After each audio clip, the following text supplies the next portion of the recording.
अस्सलामुअलैकुम। सूद एक बहुत बड़ी लानत है और बहुत ही गलीज़ गुनाह है और दीन इस्लाम में ये हराम है। और ये हराम क्यों है, मैं आपके सामने 8 ऐसे दलाइल ज़िक्र करूँगा जिससे आपको ये मालूम होगा कि ये कितनी बुरी चीज़ है। सूद अल्लाह और उसके रसूल से ऐलाने जंग है।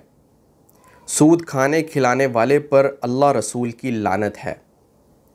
सूदखोर बग़ैर तौबा के मर जाए तो उसके लिए जहन्नम का वादा है।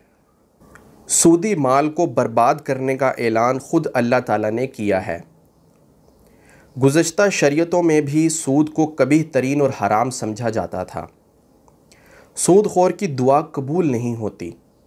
सूदखोर का सदका और माली इबादात भी कबूल नहीं होती। सूदखोर हलाल और पाकीज़ा चीज़ों से महरूम कर दिया जाता है। एक और मौका पर रसूल करीम सल्लल्लाहु अलैहि वसल्लम ने इरशाद फरमाया कि सूद का एक दिरहम जानबूझकर खाना 36 मरतबा ज़िना करने से बदतर है। तो इसलिए सूद से बचना चाहिए। आजकल अगर हम अपने मुआशरे में देखें तो बहुत सारे लोग सूदी मामलात कर रहे होते हैं, लेकिन उन्हें पता नहीं होता कि हम सूद खा रहे हैं। मैं आपको इसकी चंद मिसालें देता हूँ, आपको समझ आ जाएगा कि कौन कौन से सूदी मामलात हैं। पहली सूरत ये है कि आपको बैंक, कोई बंदा या कोई कंपनी कर्ज़ा देती है और वो ये शर्त लगा देती है कि जब आप हमें ये कर्ज़ा लौटाएंगे तो हम इसके ऊपर इजाफ़ी रकम लेंगे। तो वो इजाफ़ी रकम सूद है। सूद लेने वाला, देने वाला, उसकी तहरीर लिखने वाला, उस पर गवाह बनने वाले, ये सब सूद के अंदर मुलव्विस हैं और इन सब को गुनाह मिलता है सूद का। इसी तरह प्राइज़ बॉन्ड भी हराम है क्योंकि उसके अंदर सूद और जुआ पाया जाता है।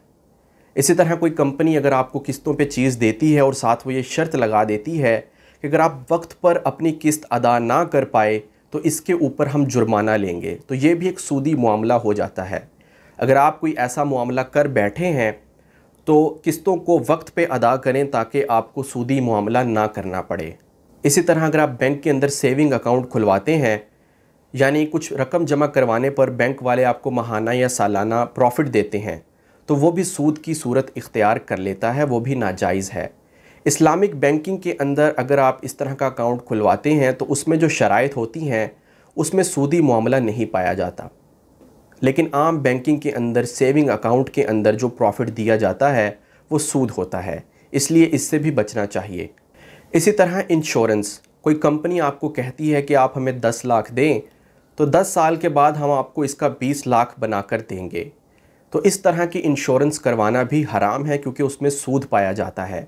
इसीलिए जब भी आप कोई इस तरह का मामला करें जिसमें लेन देन हो, पैसों का कोई मामला हो, ख़रीदो फ़रोख्त का मामला हो, तो फ़ौरन फ़ुक़हाए किराम और उलमाए किराम से रुजू करें, उनसे तमाम शराइत ज़िक्र करें और उनसे राय लें क्या ये मेरा मामला करना ठीक है या नहीं, क्या इसमें सूद तो नहीं पाया जा रहा।